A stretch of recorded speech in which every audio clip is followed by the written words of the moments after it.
Welcome to RK tutorial. ఈనాటి వీడియోలో 2 July 2025 shift 1లో వచ్చినటువంటి ఏపీడిఎస్సి 2025లో వచ్చినటువంటి SGT GK and current affairs bits చూద్దాం మనము.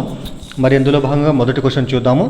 మొదటి క్వశ్చన్ ఏముందంటే, పితామహులు రంగమునకు సంబంధించి సరైన సమాధానం గుర్తించండి. ఇక్కడ పితామహులు, అదేవిధంగా వారు కృషి చేసినటువంటి రంగానికి సంబంధించినటువంటి సరైన సమాధానం గుర్తించండి. ఇక్కడ మరి దీంట్లో మనకి ఇక్కడ పేర్లు తర్వాత వారి యొక్క రంగాలు ఉన్నాయి. ఇక్కడ చూద్దాం. మళ్ళీ దీనికి ఆన్సర్ ఏమంటే సెకండ్ ఇచ్చినాడు. ఇక్కడ సెకండ్ సిడిఏబి అంట. మరి ఫస్ట్ చూద్దాం మనము. మొదటిది ఏముంది ఇక్కడ, ఆధునిక తెలుగు సాహిత్య పితామహుడు.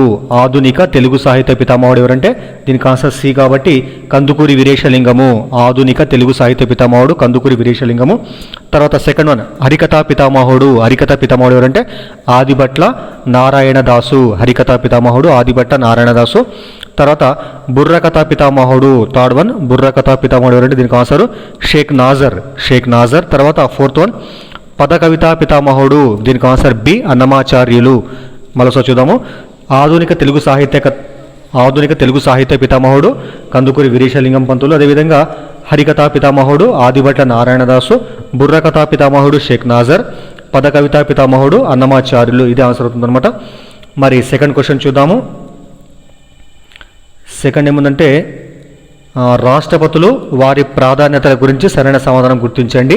రాష్ట్రపతులు వారి ప్రాధాన్యతల గురించి సరైన సమాధానం గుర్తించండి.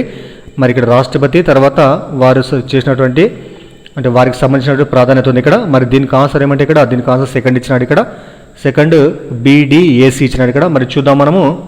ఫస్ట్ వన్ ఏకగ్రీవంగా ఎన్నికైనటువంటి తొలి రాష్ట్రపతి. ఏకగ్రీవంగా ఎన్నికైన తొలి రాష్ట్రపతి ఎవరంటే నీలం సంజీవరెడ్డి. నీలము సంజీవరెడ్డి. ఏకగ్రీవంగా ఎన్నికైన తొలి రాష్ట్రపతి ఎవరంటే నీలం సంజీవరెడ్డి. తర్వాత సెకండ్ వన్ అత్యధిక మెజారిటీతో గెలిచినటువంటి రాష్ట్రపతి. అత్యధిక మెజారిటీతో గెలిచిన రాష్ట్రపతి ఎవరంటే దీనికి ఆన్సర్ డి కేఆర్ నారాయణన్. అత్యధిక మెజారిటీతో గెలిచినటువంటి రాష్ట్రపతి కేఆర్ నారాయణన్. అదేవిధంగా థర్డ్ వన్ పదవిలో ఉండగానే మరణించినటువంటి తొలి రాష్ట్రపతి. పదవిలో ఉండగానే మరణించిన తొలి రాష్ట్రపతి ఎవరంటే దీనికి ఆన్సర్ జాకీర్ హుసేన్. ఏ అనమాట ఆన్సరు. మరి ఫోర్త్ వన్ స్వతంత్ర అభ్యర్థిగా గెలిచినటువంటి తొలి రాష్ట్రపతి. దీనికి ఆన్సర్ వివి గిరి, వరాహగిరి, వెంకటగిరి అనమాట. తర్వాత ఇది స్వతంత్ర అభ్యర్థిగా గెలిచినటువంటి తొలి రాష్ట్రపతి ఎవరంటే వివి గిరి. మరోసారి చూద్దాము. ఏకగ్రీవంగా ఎన్నికైన తొలి రాష్ట్రపతి నీలం సంజీవరెడ్డి. అత్యధిక మెజార్టీతో గెలిచినటువంటి తొలి రాష్ట్రపతి కేఆర్ నారాయణ. పదవిలో ఉండగా మరణించినటువంటి తొలి రాష్ట్రపతి కూడా జాకీర్ హుసేన్. దాని తర్వాత స్వతంత్ర అభ్యర్థిగా గెలిచినటువంటి తొలి రాష్ట్రపతి వివి గిరి. సో ఇవి ఆన్సర్లు అనమాట. మరి తర్వాత క్వశ్చన్ చూద్దాము. విద్యా కార్యక్రమాలకు సంబంధించి సరికాని జతను గుర్తించండి. విద్యా కార్యక్రమాలకు సంబంధించి సరికాని జతను గుర్తించండి. మనకి ఇచ్చినట్టు 4 ఉన్నాయి ఇక్కడ. మరి దీనికి ఆప్షన్లలో ఫోర్త్ వన్ ఇక్కడ సరికాందనమాట. మరి ఫోర్త్ ఏమి ఇచ్చినట్టు ఇక్కడ సాక్ష్యం అనేటువంటిది ఈశాన్య రాష్ట్రాల విద్యార్థులకు ప్రత్యేక స్కాలర్షిప్లు ఇచ్చే పథకం అంటే ఇది రాంగ్ అనమాట. మరి ఇక్కడ ఫోర్త్ రాంగ్ అయితే మిగతావి ఏమన్నా ఇక్కడ 1, 2, 3, 3 కూడా సరైన జతలు అంటే ఇక్కడ చూద్దాం. కూడా సరైన జతలు ఇవి. మరి ఫస్ట్ ఏముంది ఇక్కడ Malaviya machine scheme. Malaviya machine scheme దీనికి ఉద్దేశం ఏమంటే ఉపాధ్యాయుల శిక్షణ కరికులము మూల్యాంకన విషయాలకు సంబంధించినది. ఈ 1, 2, 3, 3 సరైన ఇక్కడ గుర్తుపెట్టుకుందాం మనము. మాలవీయ మిషన్ స్కీమ్ యొక్క ఉద్దేశం ఏమంటే ఉపాధ్యాయుల శిక్షణ కరికులము మూల్యాంకన విషయాలకు సంబంధించినటువంటిది. అదేవిధంగా సెకండ్ వన్ విద్యాంజలి కార్యక్రమం యొక్క ఉద్దేశము విద్యా సంస్థల్లో విద్యాపరమైనటువంటి సహకారము అందించేటువంటి స్వచ్ఛంద సేవా కార్యక్రమం అనమాట. మరి థర్డ్ వన్ ఉన్నత భారత అభియాన్ దీని ఉద్దేశము ఉన్నత విద్యా సంస్థలకు సమాజము గ్రామాల అనుసంధానం చేయడం. ఇవి ఈ 1, 2, 3, 3 కూడా సరైనటువంటి జతలు అనమాట. ఫోర్త్ వన్ మాత్రము సరికాని జత కావడం జరుగుతుంది. మరి తర్వాత క్వశ్చన్ చూద్దాము. శరావతి నదిపై గల జలపాతము. శరావతి నదిపై గల జలపాతము. మరి దీనికి ఆన్సరు ఫోర్త్ వన్ ఇక్కడ జోగ్ జలపాతం అనమాట. శరావతి నదిపై ఉన్నటువంటి జలపాతం ఏదంటే జోగ్ జలపాతం. ఇది కర్ణాటకలో ఉంటుంది. మరి తర్వాత క్వశ్చన్ చూద్దాము. అవార్డులు మరియు వాటి గ్రహీతలకు సంబంధించి సరిగా జతపరిచిన దాన్ని గుర్తించండి. అవార్డులు మరియు వాటి గ్రహీతలకు సంబంధించి సరిగా జతపరిచిన వాటిని గుర్తించండి ఇక్కడ. మరి ఇక్కడ దీనికి ఆన్సరు థర్డ్ ఇచ్చినాడు ఇక్కడ సిబిడిఏ. మరి చూద్దాం. ఇక్కడ ఫస్ట్ ఏముంది ఇక్కడ ద్రోణాచార్య అవార్డు. మరి ద్రోణాచార్య అవార్డు పొందినటువంటి వ్యక్తి ఎవరంటే సి ఆన్సర్ కాబట్టి దీపాలి దేశపాండే. ద్రోణాచార్య అవార్డు దీపాలి దేశపాండే. తర్వాత Jnanpith award. So Jnanpith award పొందిన వ్యక్తి ఎవరంటే బి ఆన్సర్ ఇక్కడ వినోద్ కుమార్ శుక్లా. జ్ఞానపీఠ అవార్డు వినోద్ కుమార్ శుక్లా. మరి C Bharat Ratna MS Swaminathan, D answer ఇక్కడ భారతరత్న ఎంఎస్ స్వామినాథన్. తర్వాత పద్మవిభూషణ్ దువ్వూరి నాగేశ్వర్ రెడ్డి, మరోసారి చూద్దాము. ద్రోణాచార్య అవార్డు దీపాలి దేశపాండే, జ్ఞానపీఠ అవార్డు వినోద్ కుమార్ శుక్ల, భారతరత్న ఎంఎస్ స్వామినాథన్, పద్మవిభూషణ్ దువ్వూరి నాగేశ్వర్ రెడ్డి. మరి తర్వాత క్వశ్చన్ చూద్దాము. సరిగా జతపరిచిన దానిని గుర్తించండి. మరి గేమ్స్ వాటికి కప్పులు ఇచ్చినారు ఇక్కడ. మరి దీనికి ఆన్సర్ 4th ఇచ్చినాడు ఇక్కడ, డిఏబిసి అన్నాడు ఇక్కడ. మరి ఫస్ట్ వన్ ఫుట్బాల్ సంబంధించిన కప్పు ఏమంటే ఇక్కడ డ్యూరాండ్ కప్ అనమాట. ఫుట్బాల్కు సంబంధించినటువంటి కప్పు డ్యూరాండ్ కప్పు. మరి హాకీకు సంబంధించినటువంటి కప్పు అగాఖాన్ కప్పు, హాకీకి అగాఖాన్ కప్పు. తర్వాత బ్యాడ్మింటన్కు బి ఆన్సర్ ఇక్కడ Thomas cup, badminton Thomas cup. తర్వాత క్రికెట్కు దేవధర్ కప్, సి అనమాట ఆన్సర్ ఇక్కడ. సరే మరోసారి చూద్దాము. Football Durand cup, hockey Aga Khan cup, badminton Thomas cup, cricket Deodhar trophy. So ఇవి ఆన్సర్లు అవుతున్నాయి. మరి తర్వాత క్వశ్చన్ చూద్దాము. నోబెల్ శాంతి బహుమతి విజేతకు సంవత్సరానికి సంబంధించి సరైన జవాబు గుర్తించండి. నోబెల్ శాంతి బహుమతి విజేతకు అదేవిధంగా వారు పొందినటువంటి సంవత్సరాలకు సంబంధించినటువంటి సరైన సమాధానం గుర్తించాలంటే ఇక్కడ మనము. మరి దీనికి ఆన్సర్ ఇక్కడ థర్డ్ ఇచ్చినాడు. ఇక్కడ థర్డ్ ఏమిటంటే 2024 నిహాన్ జపాన్ సంస్థ 2024లో మాత్రమే ఇక్కడ నిహాన్ హిడాంకో తర్వాత జపాన్ సంస్థకు నోబెల్ శాంతి బహుమతి రావడం జరిగిందనమాట. మరి మిగతా 1, 2, 4 ఇక్కడ రాంగ్ అనుకుంటే ఇక్కడ. సో రాంగ్ అనమాట అవి. మరి తర్వాత క్వశ్చన్ చూద్దాము. రచయితలు పుస్తకాలకు సంబంధించి సరైన సమాధానం గుర్తించండి. మరి దీనికి ఆన్సర్ ఇక్కడ థర్డ్ ఇచ్చినాడు. ఇక్కడ థర్డ్ ఏముందంటే ఏసీబీ అంట. మళ్ళీ చూద్దాం ఇక్కడ మనము. ఫ్రీడమ్ ఇన్ ఎక్సైల్ రచయిత ఎవరంటే దలైలామా. ఫ్రీడమ్ ఇన్ ఎక్సైల్ గ్రంథకర్త దలైలామా. అదేవిధంగా second one the race of my life పుస్తక రచయిత ఎవరంటే C answer Milkha Singh. The race of my life Milkha Singh. మరి third one God of small things ఒక రచయిత అరుంధతి రాయ్. సో ఇది ఆన్సర్ అనమాట. Freedom in exile Dalai Lama, the race of my life Milkha Singh, God of small thing ఒక రచయిత Arundhati Roy.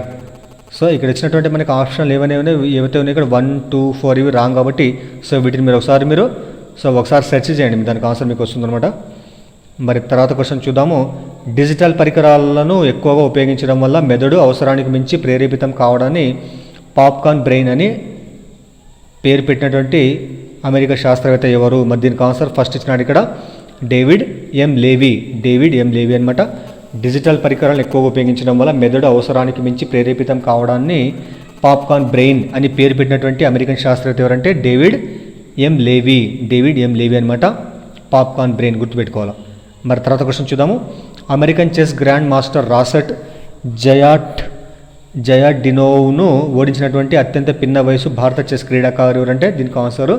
So 4th one Aarit Kapil అనేటువంటి భారత చెస్ క్రీడాకారుడు. అమెరికన్ చెస్ గ్రాండ్ మాస్టర్ రాసెట్ జయాడినోవ్ను ఓడించినటువంటి అతి చిన్న భారతీయ చెస్ క్రీడాకారుడు ఆరిత్ కపిల్ అనమాట. మరి తర్వాత క్వశ్చన్ చూద్దాము.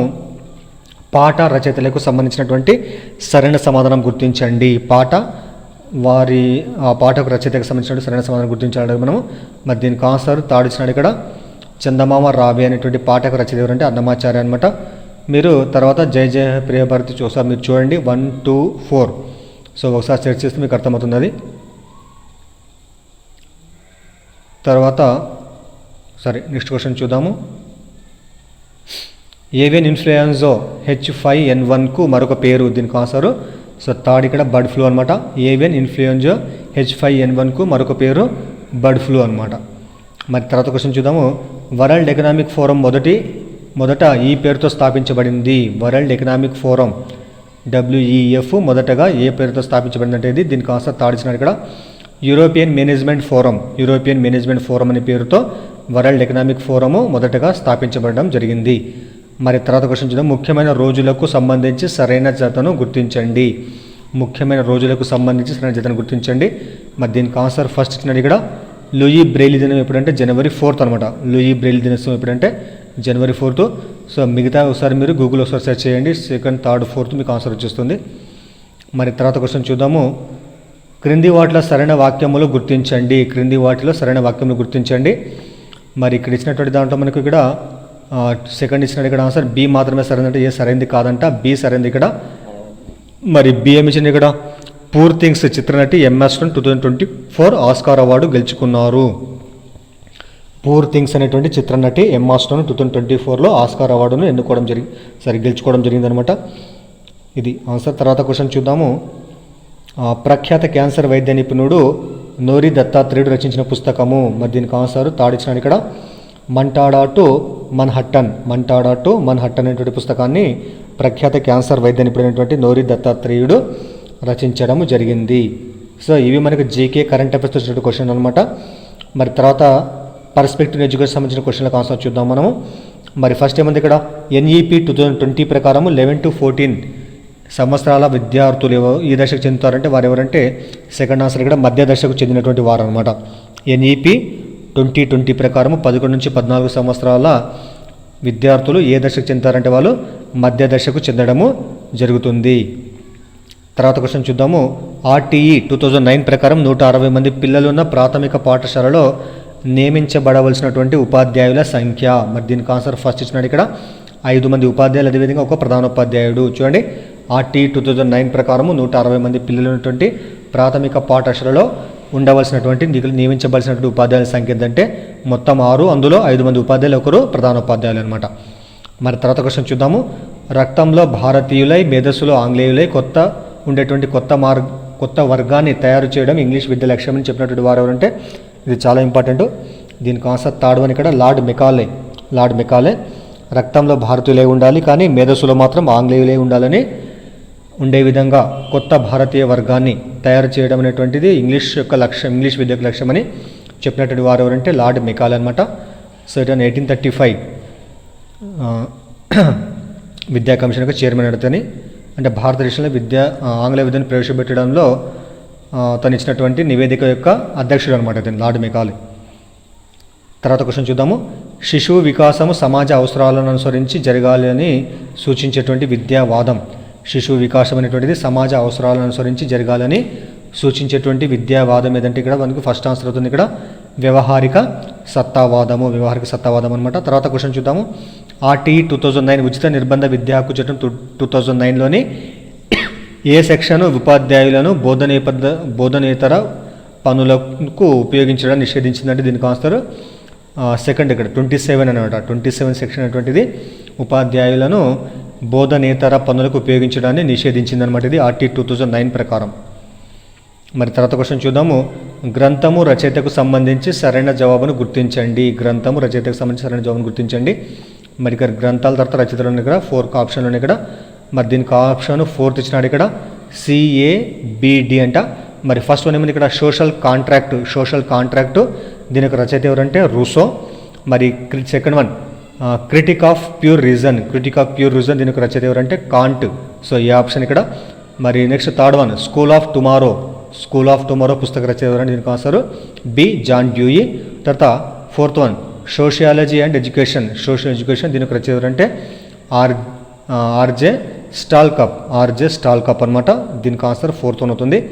సో ఇవి సరే మళ్ళీ చూద్దాం. ఇంకోటి ఉంది ఇక్కడ మంచి చెడుల మధ్య తారతమ్యాన్ని తెలిపేవి విలువలను తెలిపినటువంటి వారు ఎవరంటే దీనికి ఆన్సర్ థర్డ్ ఇచ్చినాడు ఇక్కడ చార్లెస్ మోరిస్.